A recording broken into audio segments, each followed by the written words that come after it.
Hey guys, been a while. Half a year ago, I released my first video, which was a review on Mario Kart World. Since then, 82 of you guys have decided to stick around, and I can't thank everyone enough for it. Now for those expecting a new video soon after that one, I'm sorry.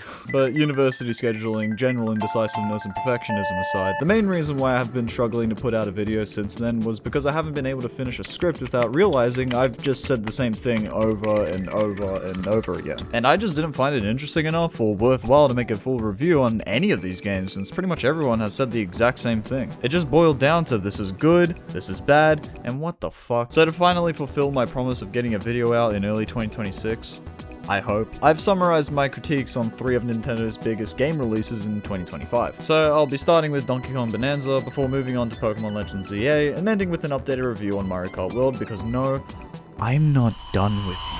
I'll be generally outlining my biggest praises and disappointments when it comes to each of these games, but I won't go as in depth as I did in my first video. So if you want to skip ahead to a certain game, future me will hopefully add chapters to this video like you probably should have done in the first one, but I'm going to keep this intro short. Let's start off with the absolute best Nintendo release of 2025, and it's not even close.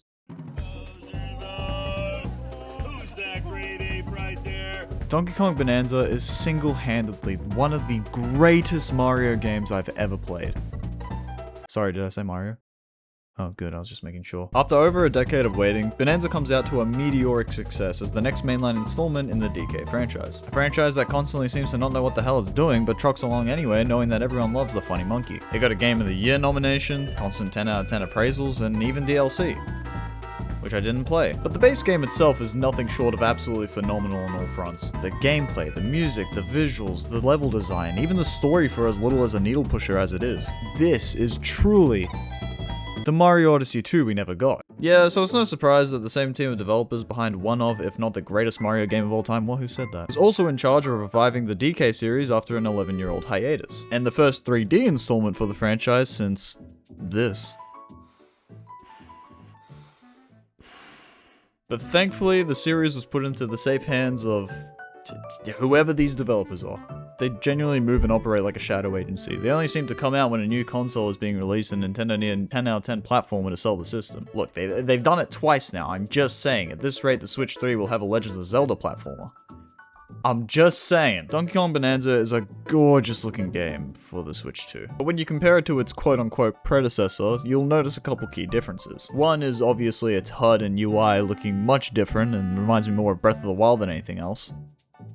I'm just saying. But also, compared to Odyssey, everything just feels more rough around the edges and more natural in general, which makes sense for a couple of reasons. Odyssey was designed around being this smooth, flashy AAA Mario game we all dreamed about but didn't quite know what it would look like. It uses a lot more geometrical shapes and rounded curves to improve its slickness. Bonanza, on the other hand, is like if you took the perfect shit, covered it in neon blue, threw it against the wall, and then called it something like the Lagoon Layer. And I don't mean that to be an insult in the slightest. What I mean is that this game just feels more like, instead of following a strict design philosophy like Odyssey did, the developers kind of did whatever the hell they wanted and then asked questions later. But to its credit, it does work, and doesn't really matter anyway because you're going to be destroying all the developers' hard work by design. The game even implores a brighter neon color palette that is consistently used throughout the entire game. Unlike whatever the hell Odyssey was thinking, having the funny low poly food world followed by a literal fucking Dark Souls boss. What is happening? I find even just the level themes between each sub-layer to be a little more inspired than Odyssey's kingdoms. Although you have kingdoms like the titular funny food world, Place Japan, or even just straight up New York City, the rest of the game kind of follows the same trope as every other Mario game ever made. This is the water level, and this is the forest level, and this is the desert level, and this is...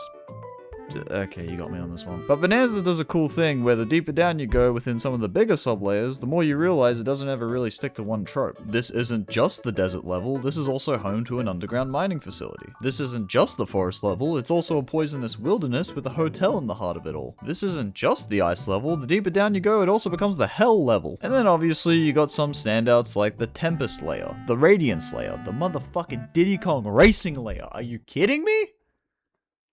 Wait a second. Diddy Kong! Moving on to the controls. This is the fastest, smoothest, and just snappiest Donkey Kong has ever felt. Nothing like you've ever seen in the country games with its world-renowned slippery, tanky controls. Believe it or not, DK moves around like a certain 40-year-old white guy in Overwatch, god damn it. But where Odyssey was based around precision platforming and meticulous timing to execute a perfect balance of movement and efficiency, it's fucking Donkey Kong.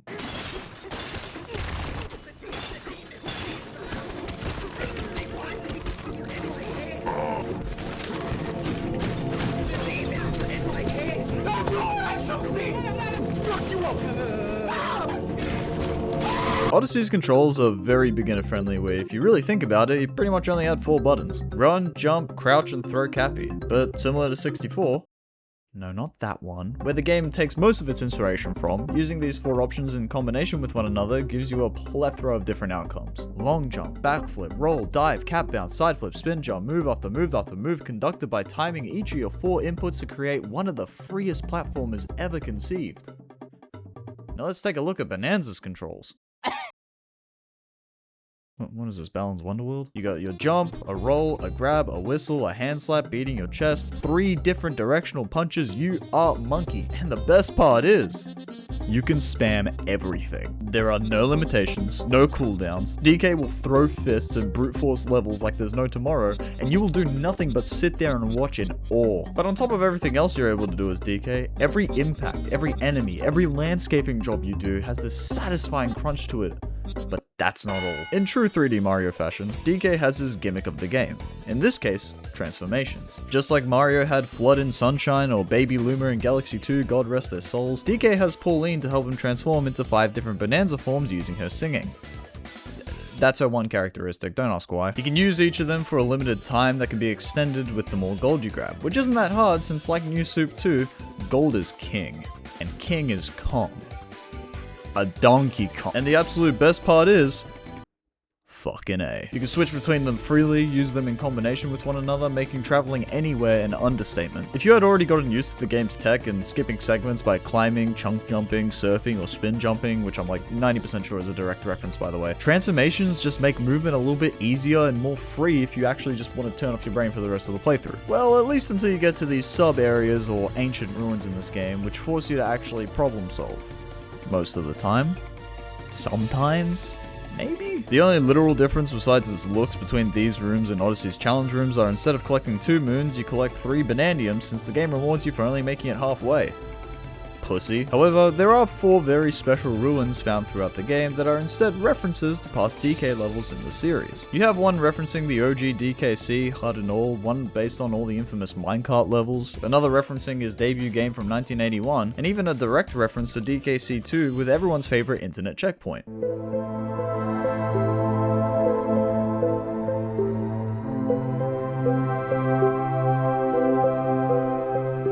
He wasn't even playable in that fucking game. Come on, guys. Even in Odyssey, you can play as... sorry, I thought you were someone else.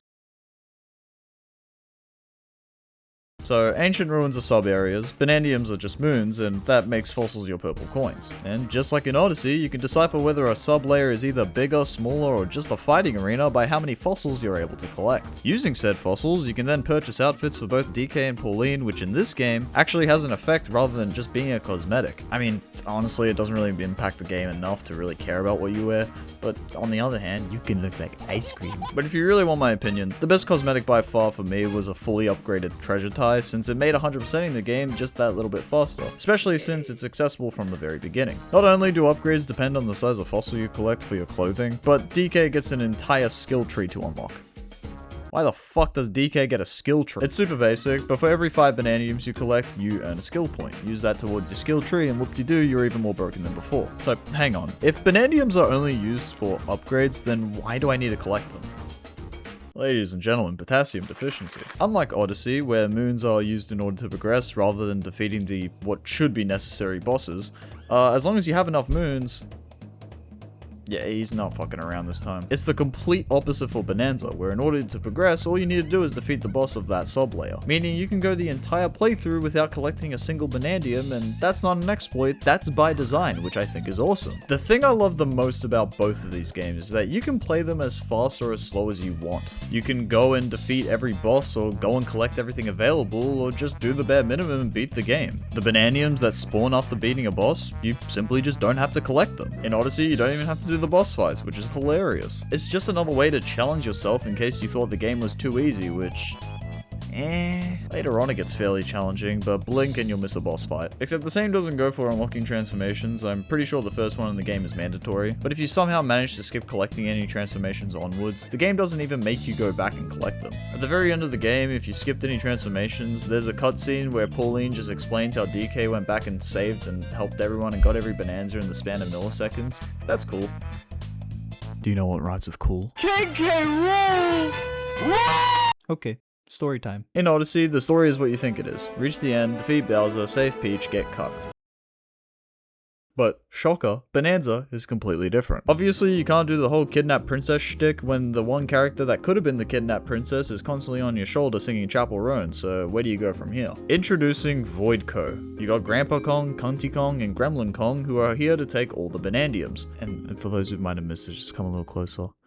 Donkey Kong likes bananas. Void Kong's ultimate goal is to get to the planet core because then he can obtain the Banandium root and wish for infinite wealth. So for half the game, the story is literally just corporate greed versus a gorilla, which I kind of want to see in real life. But then you get about halfway through and that's when neon colored shit starts to hit the fan. Spoiler alert, starting with Pauline getting kidnapped by an interdimensional eel, DK goes to jail and breaks out Void Kong's paid associates using music, saves Pauline before getting into a fight with Void Kong at the Forbidden Layer, just for all of it to be one big fake out for the return of King K. Rool. Holy bonanza. He's not just a Smash character, he's actually in the game. I can't fucking believe it. I remember being scared going into this game when they revealed that Aardvark was just Pauline ahead of time. I really didn't think they'll pull anything else off, but I guess I'll shut the fuck up. And the best part is, because there's always a better part, it doesn't end there, because the game then explains to you why he's been missing for such a long time. Yes! Continuity! Fucking it! Just as Void Kong was trying to do, K. Rool wanted to venture to the planet core and steal the Banandium root, but got trapped at the Forbidden Layer just before he was able to reach it. That's why he's been missing for over a decade. But that's not all. Yeah! You might have had an inkling throughout the entire game that these enemies sort of looked familiar, especially these golden skeleton mobs. Until the end of the game, when you realize every enemy up until this point was just a reskin of a Kremlin gang member. Are you fucking kidding me? This blew what little of a mind I have left out of my freaking skullet. This was bar none the greatest way to reintroduce K. Rool after 18 years. And it doesn't feel like the game just randomly springs this on you at the very end. It was slowly built up to, letting you as the player pin everything together. Otherwise, you just didn't notice, and this is one of the greatest surprises of all time. Which I just spoiled for you, you're welcome. Donkey Kong Bonanza just thinks of absolutely everything. Everything is just so well designed and nothing feels out of place, and just when you think they're done with surprises, they bombard you with some of the most original ideas for a platformer to date. Every new character is memorable and every returning one is utilized incredibly well for the most part. How it incorporates and it respects every waking ounce of the DK franchise while still feeling like its own original experience is incredible. Balloons are used to save you from heights. Minecarts return to help you travel longer distances. The rare inspiration with every NPC. The return to New Donk City tying up both universes. The K. Rool fight has a fake out ending just like DKC1, and most importantly, that's the one good thing to come out of this game. This whole adventure, this whole game is pure genius. But who am I kidding? It's just Odyssey again. Quiztone is just Sphinx. Cranky Kong is just Captain Toad. There's an amiibo and hint system. Seen all those before. Style Fractones that give you a collectible on appearance. Seen that one. Ancient Ruins. Banandiums. Fossils. Bingo Bango Bongo. Coincidentally, the controls abuse the shit out of the Y and ZL buttons. I just thought that was interesting. New Donk City and the human parrot on your shoulder. But now let's talk game progression. You go around the Earth in Odyssey, you go through the Earth in Bonanza. You beat the first world, title card hits. You choose between either completing worlds 5 or 6, letting you decide between water or ice versus a forest or jungle. After backtracking and beating both worlds, you get to the halfway boss fight against the main antagonist of the game. Along the way, you run into the big bag's hired thugs and have a couple of boss fights here and there. There's oddly enough a food world before encountering a bit of a detour. You reach the finale and then encounter the final boss who sends you to a completely different location, subverting all expectations for the true finale. After finally beating the endgame boss, you're then rewarded by being able to explore the first world you entered when starting the game. There's a Champion's Road, revisiting boss fights, and an unlockable invisibility cosmetic. Both games coincidentally spelled with the same number of characters, 17 letters, 17 kingdoms, 17 sub-layers. Ladies and gentlemen, same game central. But hey, if you're going to copy from anyone, you either copy from yourself, you copy from the best, or you do the third option. Both! Oh, and on top of everything else,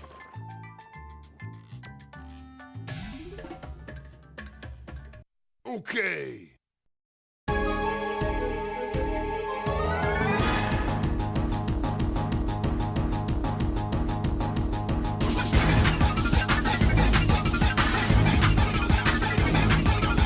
why wasn't this game called Legend Zygarde? Like, they just set up this cool naming pattern based on the third legendary of each generation, and then all of a sudden, bam, Game Freak. Pokemon Legends Z8 is a game on a console, and that's probably the most interesting part about it. It's the latest edition of PokeSlop that I'll shamefully admit I bought into. Obviously, Pokemon games nowadays are just not as high quality and worthwhile titles to own as they used to be on the glory days of the Game Boy Advance or the DS. Ever since the series came to the Switch with Sword and Shield, it's been kind of a chore to try and compliment what's essentially a participation award each and every single time. On top of that, they revealed the DLC for the game before it even came out, which again, didn't buy. Game Freak can unapologetically go fuck themselves for that one. But I could dwell on and on about how shitty of a company Game Freak is, but then I wouldn't get around to actually talking about their equally shitty game. So let me try my best here. Pokemon Legends ZA brings an abundance of brand new features. Nah, I'm just fucking with you, it's just one. The new battle system. You know, the whole reason why this game exists. Is it good? It's okay. ZA finally swapped out the age-old turn-based RPG format that hasn't changed since the 90s and added a brand new real-time combat system.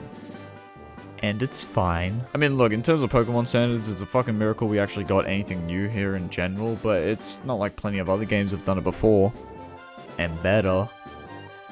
A decade ago. Before what we got here, it's okay, it's welcome. Look, the biggest reason why I'm a big fat fan of Legends Arceus was how it was finally different, setting up for a series designed to break away from the normal Pokemon games and experiment with finally some brand new ideas. That reason alone is why I consider it to be one of the greatest Pokemon games ever made. Well, who said that? But do I get the same feeling from ZA's new combat system? Just not in the slightest, but it's a start. In terms of gameplay, what this change basically does is replaces the accuracy stat with a cooldown timer instead, where the bigger the attack is, the more cooldown it has. It's that simple. But removing the accuracy system entirely does two different things for this game. One is how dodging attacks completely relies on you either moving physically, switching out just in time, or if you really want to cheese the game, mega revolving. But the other thing is that without an accuracy stat, that means every single move in the game has an 100% chance. Frankly, I'm not even sure if I prefer it over the normal Pokemon format. What I noticed about halfway through my playthrough was that this combat system wasn't even about strategy anymore. It's just evolved into whoever can spam buttons the fastest. But for the first half of the game, it really was fun, and again, something finally different. I can't stress enough how far being different in a Pokemon game gets you. But now looking back on it, it got real old real fast, which I can't believe I'm saying because of how much I just highlighted how change is good. So look, the system works, it's fine. And if they want to keep it the same in Generation 10, just like all the leaks are suggesting, sure, whatever. I don't really know what else to say. It's hard for me to feel really any emotion over this game. But let's move on to something that at least fills me with one emotion.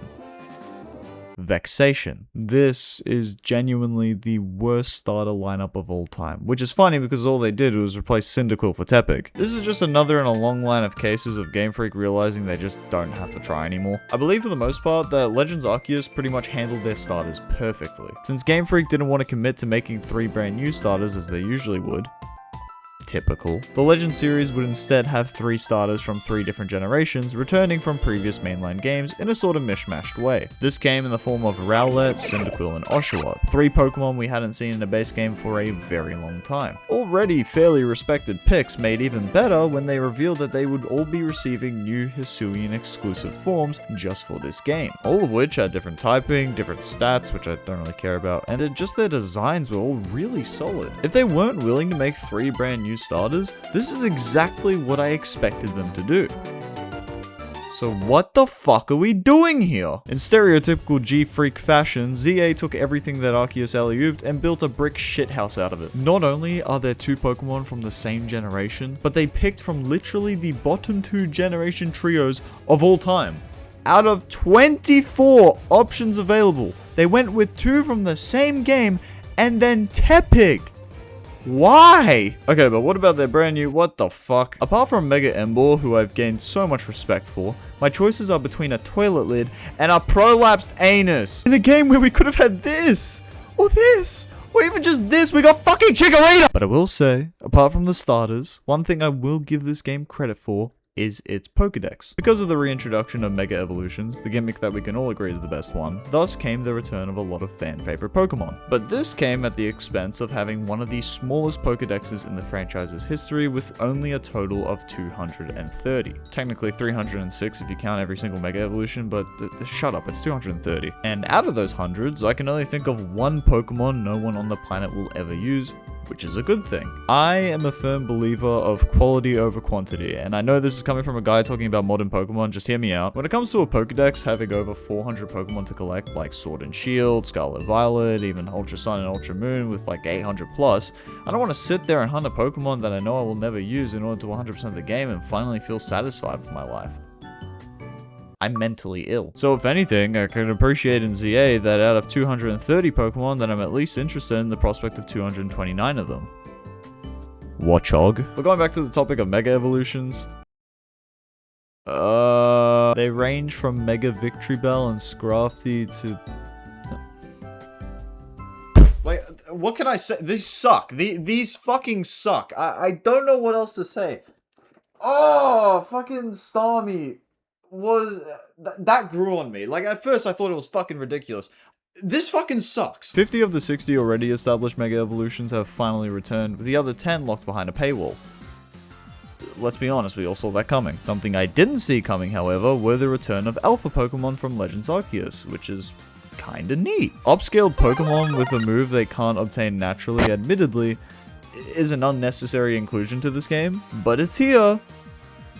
That's about it! Another somewhat positive is Game Freak being too lazy to ever change the odds of 1 in 4,096 to find a shiny Pokemon in the wild. This naturally makes Pokemon games with an open world have a slightly higher chance in spawning in one. And just like in Legends Arceus, I like seeing shiny Pokemon every now and again, and now I don't have to constantly run between two bushes to not find one. I can just fast travel and, ooh, piece of candy. So for the first, last, and only time, thanks Game Freak for changing absolutely nothing about your games. Have I made it obvious yet that I don't like this company? Okay, so I might have lied a little bit. There is one other thing this game introduces, but it sucks! Yeah! Wild zones and battle zones are as boring as they sound. Since the entire game takes place within a city that apparently is loaded in at all times, obviously you need a way to actually find and catch critters. It's simple enough in a normal Pokémon Monster game, you just run around to the surrounding wilderness and see what you find. Now try doing that in Paris. Can't really find Pokemon the traditional way when your entire map is just poorly textured buildings and copy and pasted landmarks made by man! And before the game even came out, a huge question mark for me was whether or not this game will have more than just Lumiose. Maybe have different biomes or maps somehow similar to the better Legends game. Maybe there'll be a subway system that takes you to other cities and wild areas. And I mean, there is a train at the start of the game. That's promising. I remember when people complained about how open and empty Sword and Shield's wild area was.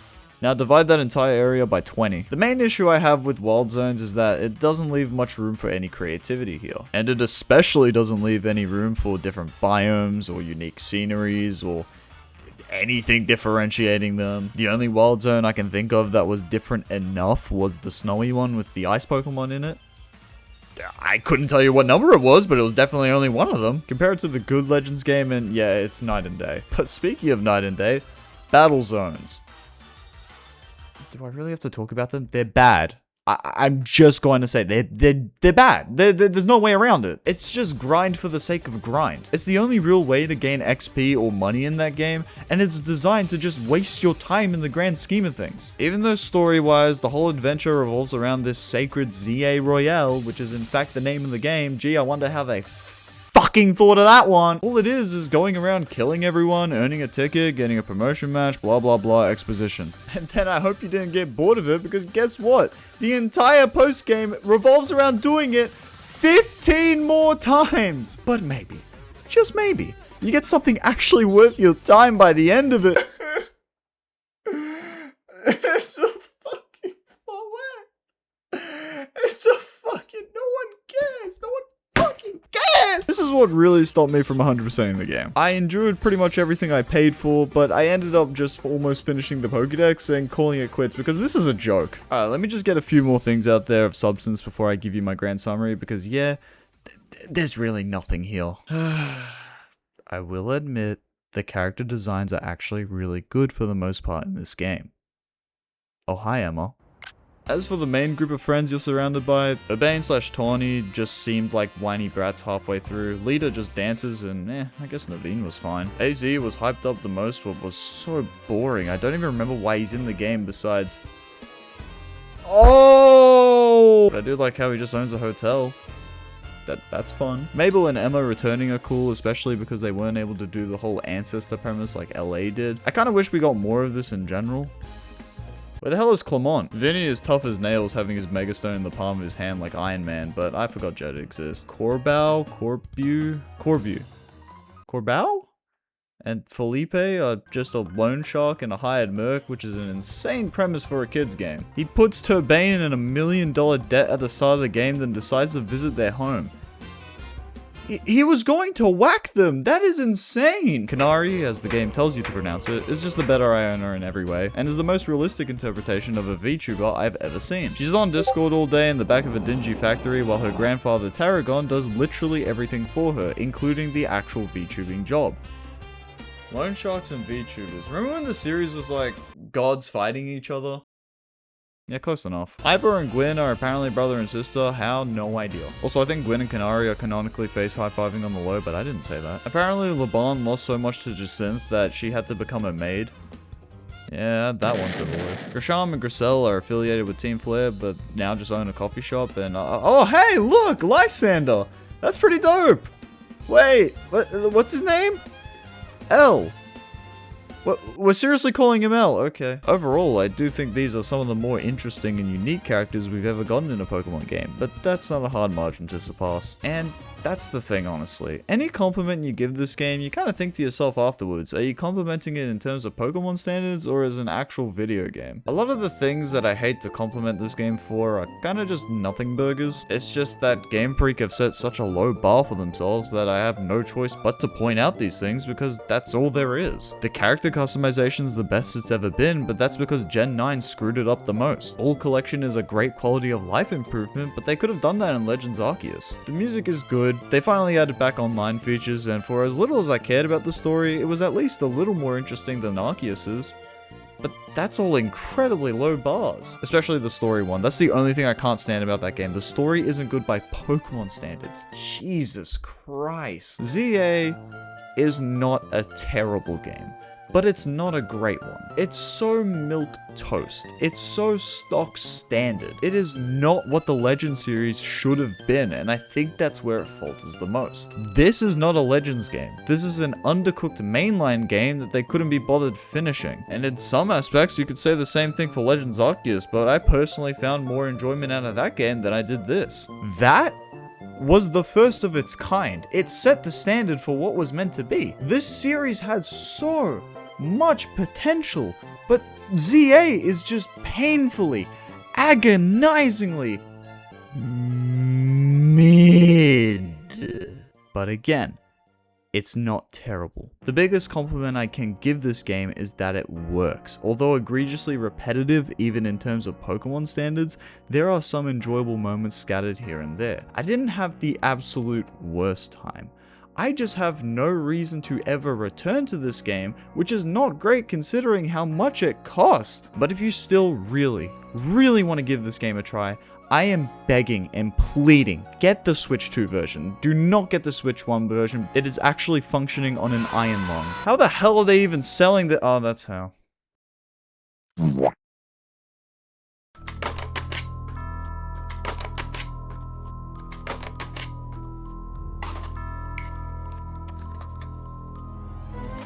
Well. Look who I came crawling back to. Wait, shit. I really want to preface when I go into this segment that when I call this game ugly, I don't mean that it's worse than this. No, you would actively have to try to be worse than this.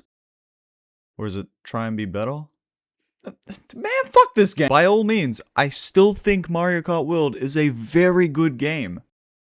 I just don't think it's a 9 out of 10 anymore. Mario Kart World has been out for about 9 months now. 9 months. Oh my god. So it's been plenty of time to let the game simmer down a bit, giving Nintendo time to update or patch the game and add features either previously missing or most frequently asked for by the community. Now, if you've heard anything about Mario Kart World since its release, Odds are it wasn't good. Several videos on why you shouldn't buy this game, outright calling it terrible, a waste of money. Some even claiming corruption, which, okay, we can calm down just a little bit here. Just a little. And then you have my first and only other video where I stood bravely against the raging crowd on a fence. I wasted 43 minutes of your time yapping about what I liked and disliked about the game and how it could be improved in the future. But ever since that first video, there have been some notable changes to the game, and a lot of which there's something. Now, before getting into the Hateful Eight, how about we start off with something light? Since despite what everyone's been saying about the game in more recent times, it's not like every single patch came with a caveat. I mean, almost every single patch came with a caveat. Patch 1.4.0 was probably the only net positive update to happen to this game. Since December, the game now displays the title of the music track currently playing from the pause menu, most notably when entering free roam. Additionally, there is now a music volume slider when you go into the settings and everything is happy days. I mean, there's still no way to listen to the game's over 200 plus soundtrack on any other platform, but at least we know the name of each song. Something that went completely missing since June. On top of that, 8 of the game's intermission tracks were completely altered, making them a little better, I guess. And now when racing towards Cooper Beach, you do 2 laps instead of 1 once you get there, which, yeah, that's a welcome change. I got nothing against that. But the biggest feature that was added during this patch was the long-awaited return of custom items. Finally, something again missing from Mario Kart 8 Deluxe making its way to the game that was meant to make you forget about Mario Kart 8 Deluxe.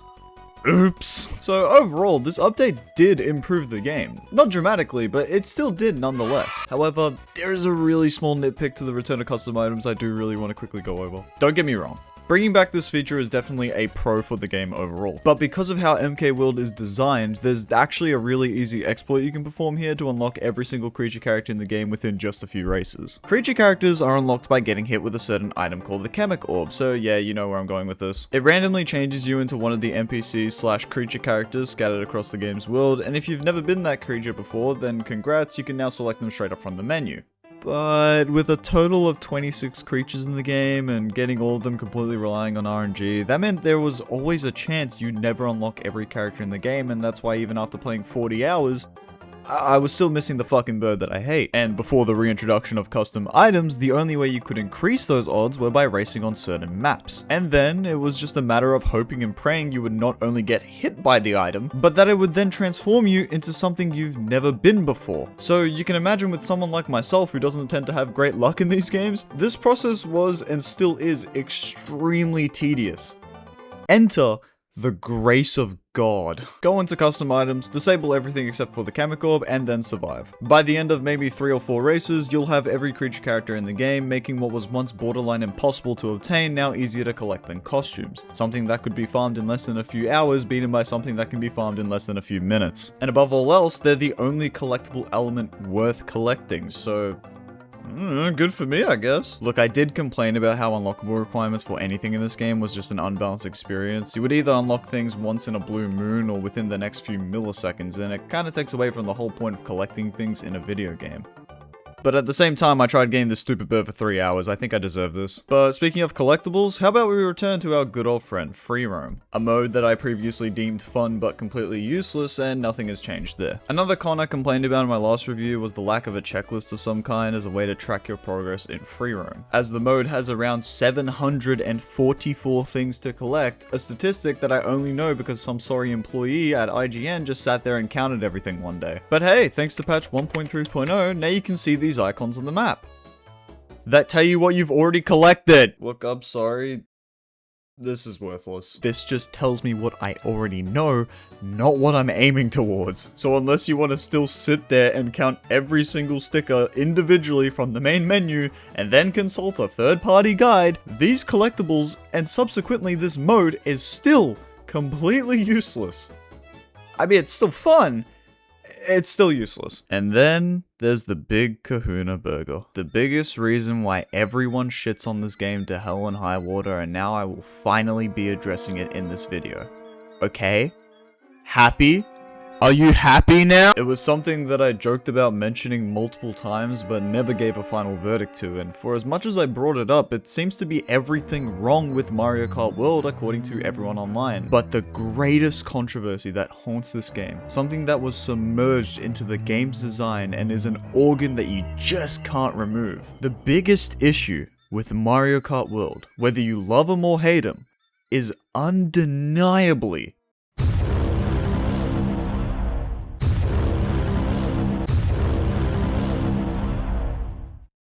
the long, straight, and often considered barren wastelands of roads that connect to every single track in the entire game. For the amount of hate I heard over these, I fully expected to go back into this game and absolutely shit on the very thought of an M80 highway. But the truth is, after playing another 20 hours or so online, dude, I think I might be the only person on Earth that still doesn't hate them. Plot twist, I still stand by pretty much everything I said in my last video, and I don't think intermissions are necessarily the problem with this game. It's just the way that they're being treated. They're kind of getting forced into people's faces by Nintendo, and I think that's why people have such a negative outlook on the game overall. I believe the general census with intermissions are that you either think they're just not as good as 3-lap tracks like I do, or you absolutely hate them, and I can see both sides. I can see how people got very tired and fatigued when it came to these intersections, as there's over 202 of them in the game, compared to the 30 traditional 3-lap tracks that are just a more quality experience. Sure, they changed the layout of 8 of them, but there's still 194 to address. Now at the same time, I think some fans are ignoring some of the pros that come with intermissions. Sure, a large portion of these 202 tracks are not as interesting as a Sky High Sunday or a Dino Jungle. I can't believe I'm talking about Sky High Sunday in a positive light, by the way. Jesus. But you're gonna sit there and tell me that every single track in 8 Deluxe was perfect? Go visit the world in real life, you freak. Plus, we would have never gotten the feature as good as, oh, I don't know, Knockout Tour, one of the best and most chaotic additions to a Mario Kart game ever, and I will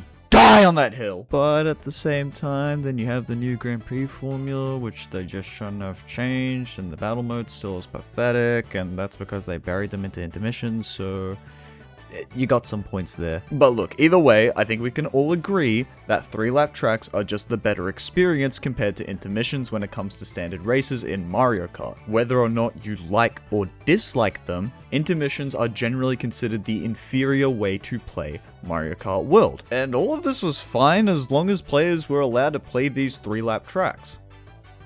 But then there was patch 1.1.2. The day online died. Something that I never really delved into on my first video was the online scene. As I explained towards the end, that I never really got a chance to play online up until gathering footage for that video. But for context, how online lobbies work for standard versus races is that this game will give you 4 different options to vote on. 3 consisting of thou which shall not be named, and a random button in the bottom right corner. There's a chance that one of these 3 tracks could appear as a regular 3-lap track instead, but it's nowhere near as common. But the good thing about the random track option was that it had an 100% chance to give you a 3-lap track. You know, the ones that most players want to preferably race on. So you would often see lobbies at the time have players consistently pick the random option over anything else. Now, for seemingly no good reason, patch 1.1.2 decided to change this completely. Now, instead of there being an 100% chance to pick out of the 30 good tracks of the game when voting random, it had changed to only approximately 30% of the time. And this is where the game received an overwhelming amount of backlash. People who were still iffy about the price or had already purchased the game and still trying to decide whether or not it was worth it, now up in arms. Whether or not someone in the motherland got butthurt and wanted to push intermissions, or some even claiming it was to drive up MK8 Deluxe sales, which... Can we stop beating it? It's a dead and mutilated horse. It was over a decade, people! Either way, everyone can agree that this was one of the worst patches Nintendo has ever rolled out for anything. Ever. And I still can't believe they thought it was a good idea in the slightest. They sat down and actually thought about this, and this is what they came out with. Why? This obviously led to the total death of online lobbies for about a month. Players opting to race in private lobbies just so they had the chance to select the tracks they want to actually play on, and obviously this was not a good look for the game. So then, to address the overwhelming amount of pitchforks, in the following patch, Nintendo decided to finally reverse this change. Except I lied. If you think that's what happened, you've also been lied to. Nintendo never fixed this issue like many people assumed they did. What actually happened was that in patch 1.2.0, all they did was increase the odds from 30% to 40% of the time. Mind you, it was originally guaranteed 100%! So, to summarize, this whole Mario Kart World situation is crazy. It was 2 steps backwards, 1 step forward. Remember when Smash Brawl existed and everyone realized that they kind of designed the game to kill competitive play and focus on fun for the whole family? They kind of did the same thing to Mario Kart World's online scene. They tried force-feeding intermissions, it didn't work, they copped a shit ton of flack for it, and rightfully so, and then they tried their best to minimize the damage without outright changing it, ultimately resulting in the negative light this game has been constantly under since. To end my updated review on Mario Kart World, let me just quickly go through all my cons I had in my last video and point out what they've actually fixed within 9 months.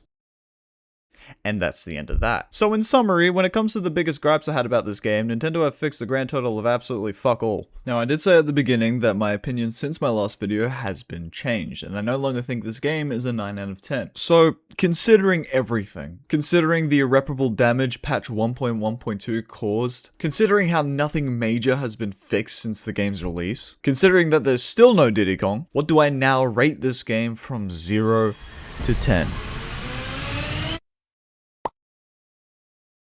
Guys, I'm sorry to break your heart. It's still got the cow! Like I said at the start, Mario Kart World is nowhere near a bad game. Although I've just gone over how nothing's changed in terms of cons, the same can be said about every pro. Well, all except the one that I said there's no broken combos. Oh well, shit happens. 3 guarantees in life, baby. Death, taxes, and...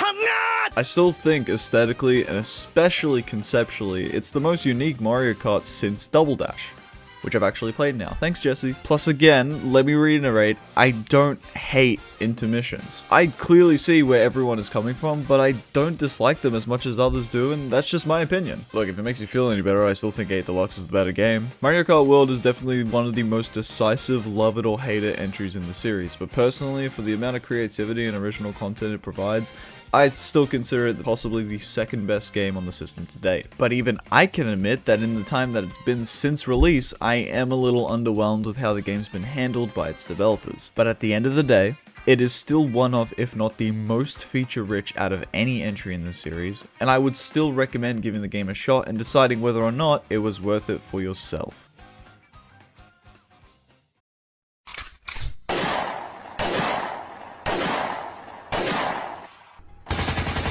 In conclusion, there were some games in 2025, and Nintendo certainly did have a year. Actually, it was more like 6 months, but who cares? I want to give a big fat thank you to everyone for sticking around and putting up with my shit. I know it's been way too long since my first video, and I definitely do want to make more content in the future. But this video definitely would have come out sooner if I didn't spend so goddamn long changing scripts every 5 seconds. So for that, my bad. Hopefully to avoid this happening again, I want to make a promise that I will get at least one more video out by the end of 2026. It might not be as long as this or the other, but I do want to get something out there of substance for you guys by the end of the year. And if I don't manage to do that, fuck it, you guys call the punishment. Otherwise, if you guys want to see more stuff behind the scenes, let me know and I'll make sure to keep you guys updated on my community posts on my channel. But thanks again for watching. And if you're still thinking about supporting me even after all this time, you can always consider who is this? Who's this guy? Who the fuck? Who the fuck is it? Hello? Who the fuck is this?